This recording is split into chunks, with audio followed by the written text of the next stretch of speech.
We've all heard the legend of Genghis Khan, the master strategist who welded the steppe tribes into a single force and rose from a boyhood of hunger and betrayal to command the largest land empire history has ever seen.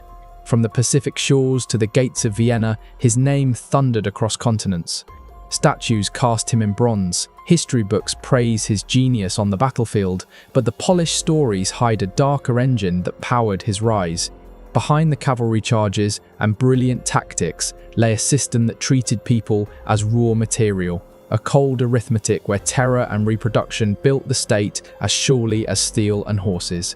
Few talk about how sexual politics and calculated cruelty forged the Mongol war machine, or about the private laws that governed the men and women who lived and died inside the most feared court on earth. To uncover that hidden machinery, you have to look past the myth and into the records, the secret history of the Mongols, the Persian chronicles of Rashid al-Din, the notes of European envoys like John of Plano Carpini. They describe a leader who understood that empires aren't built only with arrows. They are cemented with bloodlines, marriages, and the deliberate destruction of entire peoples. One practice became the blueprint for everything that followed. Long before he wore the title of Khan, Temujin burned with hatred for the Tatars, the tribe that had poisoned his father Yesugei and left his family destitute. By the year 1202, he was no longer a hunted orphan but a rising conqueror, and when he cornered the last Tatar forces, his order was chillingly precise. Every male taller than the iron pin that held a cartwheel to its axle roughly 3 feet was to be executed where he stood. Imagine the scene. A boy is hauled forward, forced to stand beside a wagon as a guard measures him against the hub. One glance, and his fate is sealed. The massacre swept away thousands. Only the women were spared, and they were not spared for mercy. They were seized as spoils, folded into the households of Temujin and his commanders. The most prominent and beautiful were taken as wives or concubines. Temujin himself chose 2 Tatar sisters, Yisugan and Yisui, to join his own camp. This was not a moment of uncontrolled vengeance. It was deliberate statecraft. The male line was to vanish, the female absorbed, the Tatar name erased in a single generation. Once tested, the formula was repeated. Years earlier, the Merkits had raided Temujin's camp and abducted his wife Berta, a humiliation he never forgot. When his armies finally shattered the Merkit clan, their chief's widow, Tana, was seized and later given to his 3rd son, Urgadai. That captive would one day serve as regent of the entire empire, wielding authority over princes and generals.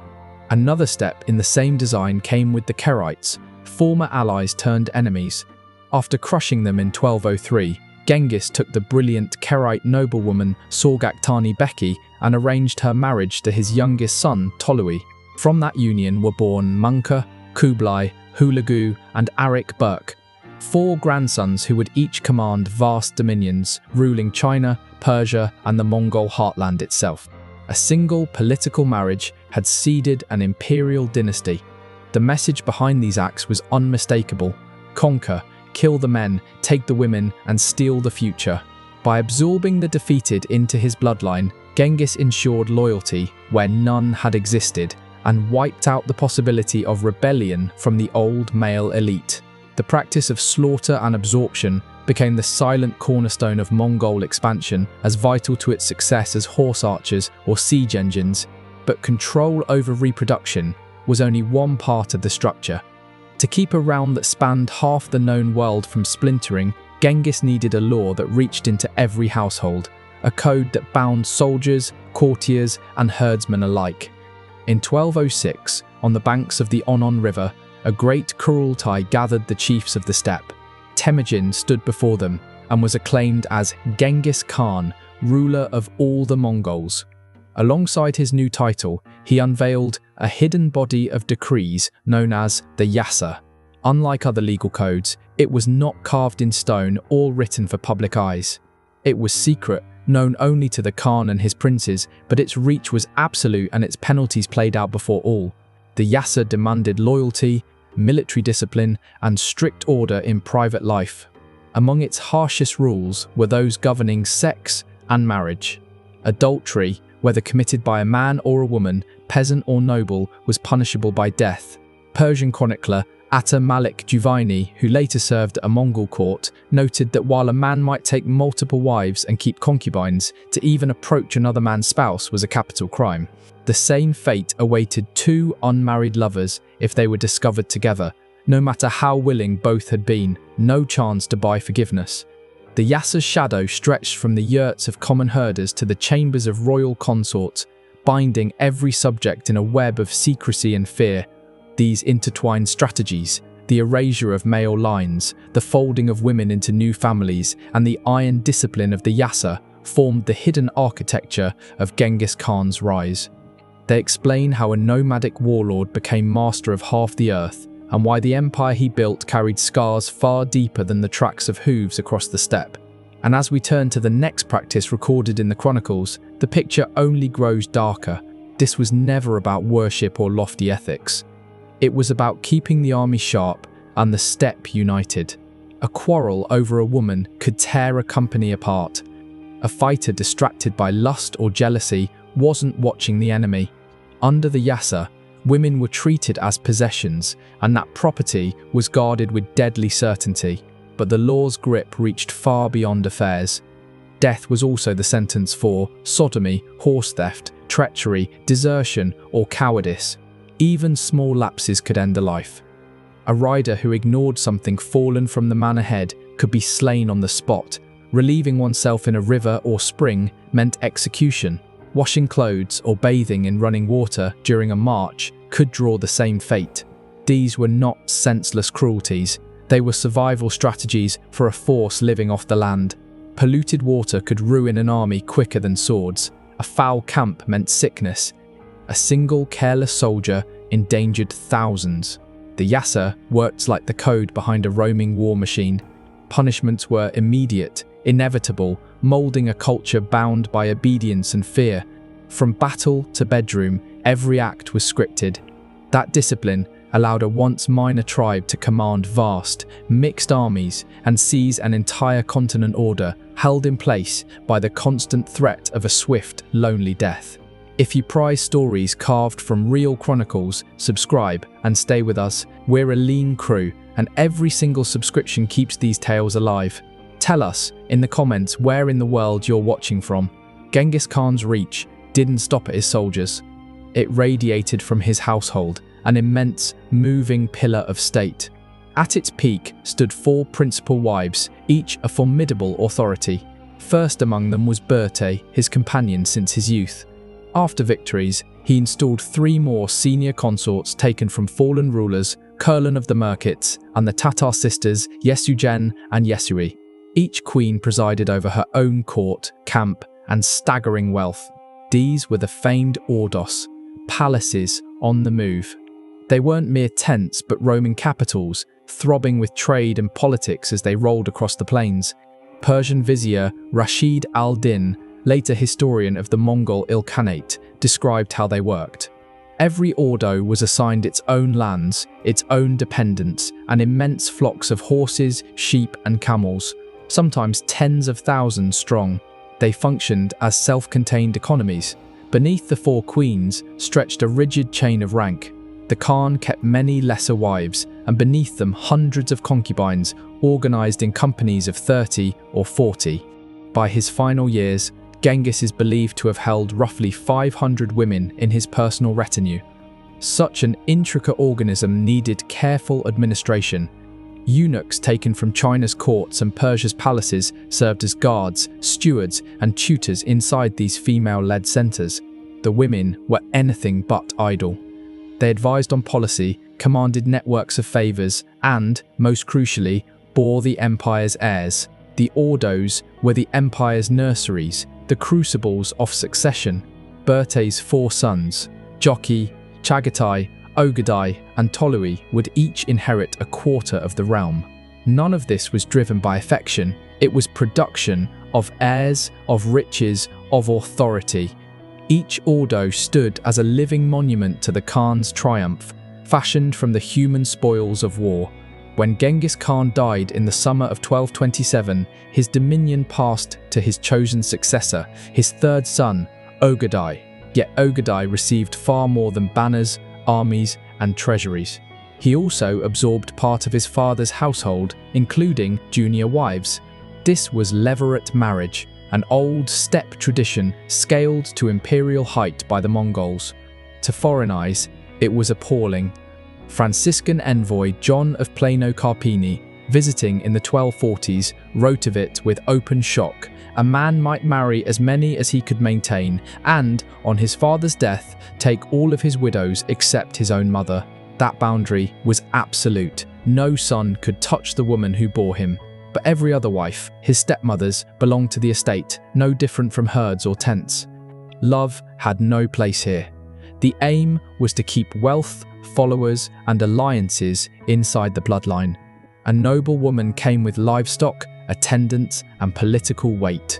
Levirate marriage locks those assets inside the clan. After Genghis's passing, Ogadai brought several of the late Khan's wives into his own encampment. One, Merj Khatun, was later gifted to a trusted general, proof that these women, once inherited, could be traded as rewards for loyalty. The habit didn't end with Ogadai. When he died, his son Guyuk absorbed the remnants of his harem. When Hulagru carved out a dynasty in Persia, he too practiced levirate, weaving inherited consorts into his new order. The pattern repeated through generations, a closed circuit where wives, status, and fortune flowed from father to son, ensuring no shred of power leaked beyond the lineage. This is the point where policy turned into raw, calculated terror. The Mongol attack on the rich Khwarezmian Empire in 1219 started with one act of defiance. A Mongol trade mission was seized in Otrar, its members slaughtered. Genghis Khan dispatched envoys demanding restitution. The Shah's answer was an outrage. One envoy executed, the others humiliated, their beards hacked away. To the Khan, this was more than insult. It was a challenge to his authority. His reply was not simply war, but devastation on a scale no one had yet imagined. What followed was warfare designed not only to crush resistance, but to obliterate entire cultures. Among the tools of that annihilation was organized sexual violence, used deliberately to break a people's spirit. Contemporary Persian chroniclers, Juvaini and Ibn al-Athar, witnessed the aftermath and wrote of it without disguise. Whenever a city defied the Khan and eventually fell, the same terrible choreography unfolded. First, the entire population was herded beyond the walls. Artisans, smiths, scribes, engineers, and other skilled workers were separated from the crowd, living spoils destined for Mongolia to strengthen the empire. Next, the most attractive women and the youngest children were claimed, divided among the warriors as concubines and servants. Left behind stood a trembling mass, the old, the infirm, the unskilled. Then the killing began. But before the blade or arrow came humiliation. The sources recount soldiers committing mass rape in plain view of husbands, fathers, and children. It was systematic degradation meant to crush resistance forever. It happened at Bukhara, at Samarkand, at every fortress that dared defy. Urgench fought so fiercely that when it finally fell, the Mongols slaughtered its inhabitants and then breached the dikes of the Amu Darya, drowning the ruins to erase every trace of life. At Nishapur, April 1221, tragedy reached a new depth. An arrow from the city had killed Tokuchar, a royal son-in-law. His widow, Genghis's own daughter, demanded revenge so absolute that no living thing remained. Historian Juvaini records that to ensure none feigned death, every body, even dogs and cats, was decapitated, skulls were piled into ghastly towers. The claim that 7 million perished there strains belief, but the number serves as witness to the scale of destruction. This was not mindless bloodlust. It was calculated terror, a warning to the next settlement: yield at the first sight of the Mongol standard or be erased. Each outrage meshed with the others, gears in a single, ruthless mechanism. The Yassa's iron code molded soldiers into disciplined weapons. That army conducted wars of extermination, capturing untold thousands of women. Through mass marriages and concubinage, those captives were absorbed, their identities stripped, their bloodlines woven into the growing dominion of the Mongol elite. Inside the Great Ordos, the rolling palaces of the queens. They produced heirs, and through levirate marriage, those heirs inherited not only flocks and estates, but also their father's surviving wives, consolidating every asset within the clan. Conquest, absorption, reproduction, a cycle feeding the most explosive imperial expansion history had ever seen. Cities razed by the Mongols have long since risen again. The secret text of the Yasa is gone. The Grand Ordos, once parading across the steppe, have disappeared into legend. Yet something endures, silent, indelible, carried in the cells of millions. In 2003, a team led by geneticist Chris Tyler Smith published a landmark study in the American Journal of Human Genetics. Analyzing Y chromosome data from across Asia, they detected an extraordinary lineage, a single paternal signature passed almost unchanged from father to son, present in about 8% of men living across what had been the Mongol Empire. Globally, that is roughly 0.5% of the entire male population, around 16 million men today. Using mutation rates, the researchers traced the lineage to one common ancestor who lived in Mongolia roughly a millennium ago. The data could not specify a name. Genetics cannot pin history's labels to a strand of DNA, but only one figure fits the time, the place, and the breathtaking reach required to leave such an imprint: Genghis Khan, aided by the sons who carried his campaigns across continents.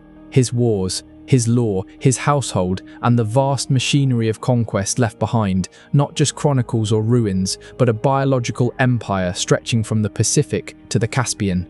The chroniclers inscribed his victories. The palaces crumbled into dust.